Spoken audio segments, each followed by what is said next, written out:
સમાચારમાં વાત કરીએ તો સુરતથી સમાચાર સામે આવ્યા છે। સુરતથી સમાચાર પ્રાપ્ત થયા છે તો કેમિકલ માફિયાઓ બેફામ બન્યા છે।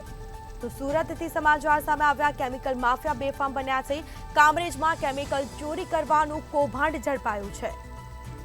તો એસએમસીની ટીમે રેડ કરી કૌભાંડ ઝડપી પાડ્યું અને કાયદેસરની કાર્યવાહી હાથ ધરાઈ છે। તો રેડ પાડી હતી અને તે દરમિયાન 3 લોકોની ધરપકડ કરવામાં આવી છે, જ્યારે 7 લોકોને વોન્ટેડ જાહેર કરવામાં આવ્યા છે। 7 આરોપીને વોન્ટેડ જાહેર કરવામાં આવ્યા।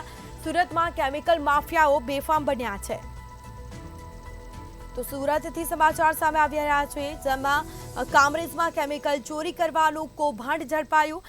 એસએમસીની ટીમે રેડ કરી અને કૌભાંડ ઝડપી પાડ્યું છે અને કાયદેસરની કાર્યવાહી હાથ ધરાઈ છે, પૂછપરછ હાથ ધરાઈ છે।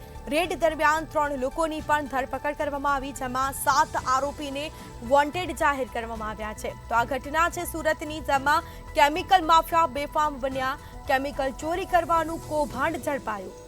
તો એસએમસીની ટીમે રેડ કરી સમગ્ર કૌભાંડનો પર્દાફાશ કર્યો। રેડ દરમિયાન 3 લોકોની ધરપકડ કરવામાં આવી છે, 7 લોકોને વોન્ટેડ જાહેર કરવામાં આવ્યા છે।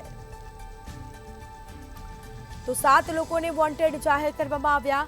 સુરતમાં કેમિકલ માફિયાઓ બેફામ બન્યા, કામરેજમાં કેમિકલ ચોરી કરવાનું મસમોટું કૌભાંડ ઝડપાયું છે।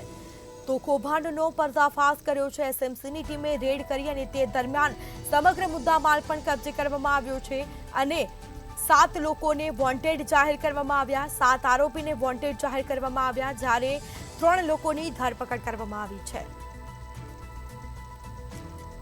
તો સમગ્ર મુદ્દામાલ કબજે કરી કાયદેસરની કાર્યવાહી હાથ ધરી।